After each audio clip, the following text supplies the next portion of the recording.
السلام عليكم، كيفكم؟ إن شاء الله يا رب تكونوا تمام. إن شاء الله اليوم حبيت كذا أشارككم روتين كذا. هذا الفيديو ما تصور يعني في يوم واحد، تصور في أكثر من يوم، فسجلت لكم كذا مقاطع وراح أشاركها معاكم. إن شاء الله يا رب يعجبكم المقطع. هنا رحنا أنا وأدهم كذا في يوم وحدنا، رحنا خذينا لنا فطور، وهو شار لك هذا بديل ديو أول صباح، وبعدها خذينا لنا فرايز، ويعني كذا استانسنا شوية وبعدين رجعنا. كان صراحة الجو مرة ريح، فما كنا بنية إن نروح البحر، بس بعدين قلنا لا خلاص دامنا كذا الريح. فالمهم هنا صورت لكم هذا الفيديو عبارة عن حنة كامل. فصورت لكم هذا الحنة نحن نشتريه جاهز. هذا الحنة اسمه المزيونة. المزيونة فيه أكثر من نوع، لكن النوع الأصلي يكون عليه استيكر بلون الأزرق مثل هذا.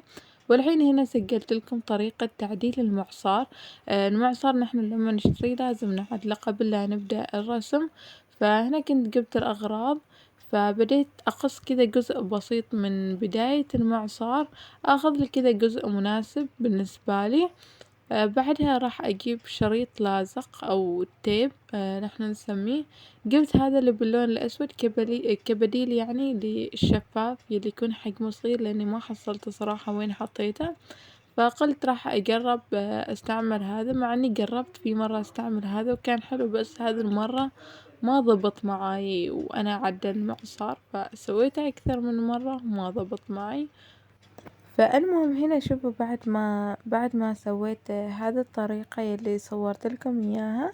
هذه الطريقة تنفع للحنة الثقيل، اللي إذا كنت أريد أرسم حنة يكون كذا عريض، ينفع إن أستعمل هذه التعديلة. شوف كيف يكون الخط عريض. فما أنصح الحنة الدقيق كذا تستعملوا مثل هذه التعديلة، لأنها تكون عريضة مثل ما قلت لكم. فهنا حاولت إني أجرب مرة ثانية، بس بعدها ما ضبط، فرحت جبت هذا التيب الشفاف الكبير. بس التيب الشفاف الكبير عيبه إنه لصقه ما يكون واجد قوي، فعادي فجأة تلاقيه كذا يعني خايس كذا متبطل. فيلي سويته إني عدلت المعصار وبعدها حطيت عليه هذا التيب يلي باللون الأسود عشان يكون لصقه كذا قوي. فهنا شوفوا كيف عدلت المعصار، وإن شاء الله يا رب تستفيدوا من هذه الطريقة. يعني حاولت كذا أصور لكم إياه أوضح لكم، بس إن شاء الله المرات الجاية راح أصور لكم أوضح. مثل ما قلت لكم حنا المزيونة هذا اللي يكون عليه استيكر باللون الأزرق هو أفضل نوعية.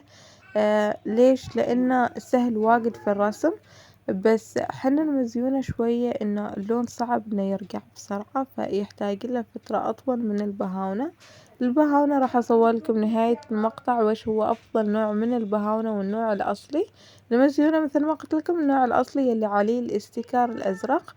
هنا شوفوا مثل ما قلت لكم، أول شي عدلت بالتيب الشفاف العريض، بعدها راح أحط عليه هذا التيب عشان يثبت أكثر وما يتبطل كذا فجأة ويخرب يعني تعديلة المعصار. وإن شاء الله يا رب كذا استفدتوا، وإن شاء الله عاد المرات الجاية راح أصور لكم وأنا أعدل المعصار بس بالتيب الشفاف اللي حجمه يكون أصغر.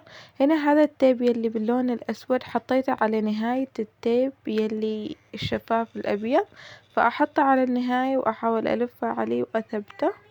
ركزوا لي على فتحة المعصار كيف صارت. هذه الفتحة المعصار يلي أنا أعتمدها إذا كانت أريد أسوي رسمة كذا خفيفة ودقيقة. أفضل تكون هذه هي طريقة تعديل المعصار. أو بعد إذا كنت تريد ترسموا رسمة متوسطة، لا هي ثقيلة يعني ولا هي خفيفة، تنفع هذا. لكن إذا حسيتوا إن الفتحة واجد تطلع نقش بكمية بسيطة، أو إنه صعب إنه يطلع منها النقش، قصوا جزء بسيط كذا، بس لا تتهوروا وانتوا تقصوا. قصوا بس كذا جزء بسيط يكون بحيث إنه يطلع النقش بكمية كذا متساوية. لأن إذا قصيتوا كمية كبيرة تضطروا تفتحوا كامل التيب يلي سويتوه وتعيدوا الطريقة من أول وجديد. فأنا سويت لكم هذه الطريقة، إن شاء الله يا رب تعجبكم وتحبوها يعني وتستفيدوا منها، لأني كنت أريد أرسم نقش خفيف كذا يكون دقيق. وهنا بديت أرسم النقش. هنا هي راودني شكل الرسمة يلي تريد ترسمها، فأنا بديت أرسم لها إياها وحاولت يعني كذا إن أضبط لها عشان هي تعجبها. فإن شاء الله يا رب تكون تعجبكم. دائما إن الرسمة تكون كذا خفيفة ودقيقة، يحتاج دايما إن بين فترة وفترة كل ما تظللوا مثلا تنظفوا المعصار كذا بالكلينكس، بعدين ترجعوا مرة ثانية ترسموا عشان تضمنوا ان الرسمة تكون نظيفة.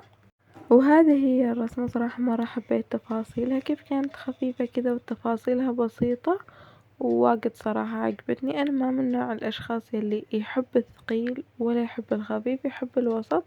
بس هذه المرة كانت خفيفة صراحة، مرة حبيتها. بس نفس ما قلت لكم إنها شوية حنا المزيونة يعني.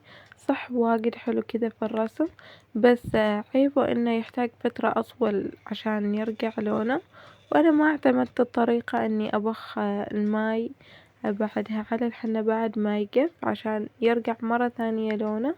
هنا ما بخيت لها صراحة، واللون كان ما واجد قوي معاها.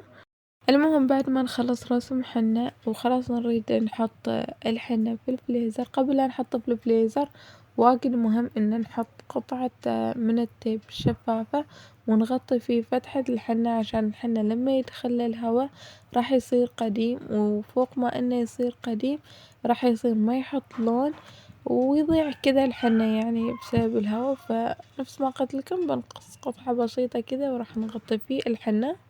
حاولت بهذا المقطع اني اعطيكم معلومات كذا تستفيدوا منهن في الحنة، وان شاء الله يا رب تستفيدوا فيهن، وان شاء الله يا رب يعجبكم المقطع. واذا كنتوا اول مرة تشوفوا قناتي لا تنسوا تشتركوا في القناة وتفعلوا الجرس وتحطوا لايكات وتنشروا المقطع على اي وحدة تحب الحنة كذا. ان شاء الله يا رب تستفيد، لاني بعد راح اشارككم كم شي كذا يا رب انه تحبوهن وتستفيدوا منهن. ففي نفس الوقت يعني راح احاول انزل نفس التدريبات كذا وتحبوهن وتستفيدوا نفس ما قلت لكم اهم شي. ويا رب يكون كذا الشرح واضح يلي راح اعطيكم اياه. وهنا نفس ما صورت لكم انه راح نغطي الحنة بهذه الطريقة نفس ما قلت لكم عشان نحميها من الهواء. وهنا بعدها تقريبا اليوم الثاني او ما اعرف اي يوم صراحة، رسمت حال بنت خالتي كذا رسمة بسيطة. كنت اتدرب يعني على هذا الرسمة في يدها، طبعا الموديل مالي هي، فكنت جالسة اتدرب على هذا الرسمة في يدها. وان شاء الله يا رب كذا تحبوها. هنا صورت لكم اني بديت احدد بعدها بديت اظلل، فأنا صورت لكم كذا نفس المقتطفات. صراحة كان ودي اني اشارككم الرسمة كذا بطولها، بس ما في حد يصور اكيد، فصورت لكم كذا مقتطفات وان شاء الله يا رب تعجبكم. بعد ما بديت احدد الرسمة وارسم كذا واظلل واخلص التفاصيل، اول ما احس انه في اماكن تحتاج اضافات وكذا ازيد الاضافات. نفس ما قلت لكم اهم شي لما نرسم ننظف المعصار بين فترة وفترة، نمسك في يدنا كلينكس ونحن نرسم. نرسم ونكمل كذا نفس ما تشوفوا الحين ظاهر معاكم كذا. اهم شي هذا في الحنة.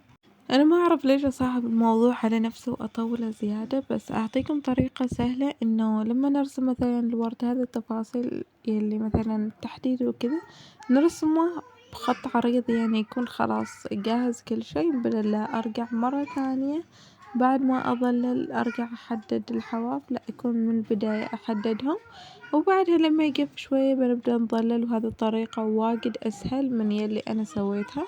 وإن شاء الله يا رب تفهموا من شرحي وتستفيدوا منه ويعجبكم المقطع. جالسة أحاول أشرح لكم كذا كذا، أسهل لكم مواضيع، أشرح لكم كذا أشياء، وإن شاء الله يا رب تستفيدوا منها. حرفيا وأنا كنت جالسة أرسم هذه التصميم أو هذه النقشة كنت شوية متوترة، لأن حرفيا أول مرة أجربها. هذا يعني كذا تكون الرسمة كذا تكون تفاصيل، فالحمد لله يعني طلعت حلوة ومرة عجبتني صراحة.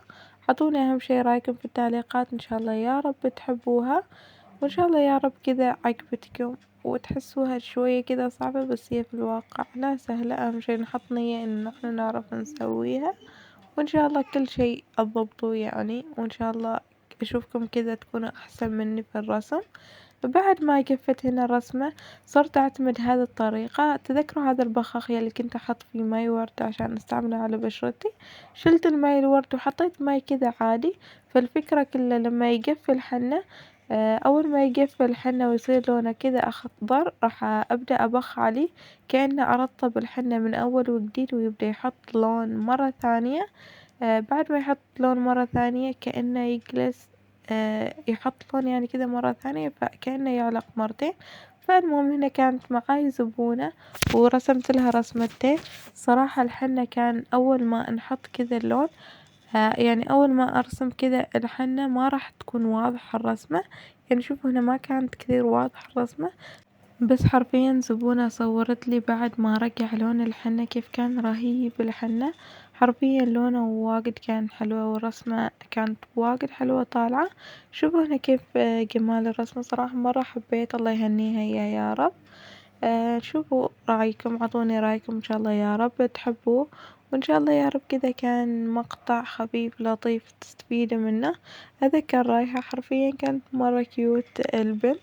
فالمهم احنا خلصنا كل الرسمات، فالحين راح اخبركم افضل نوعين من الحنة. أول نوع هو المزيونة، هذا يلي نفس ما قلت لكم عليه استيكر باللون الأزرق. هذا هو حلو سلس وكل شي يعني، بس الصعوبة في إنه اللون ما بمرة يمسك.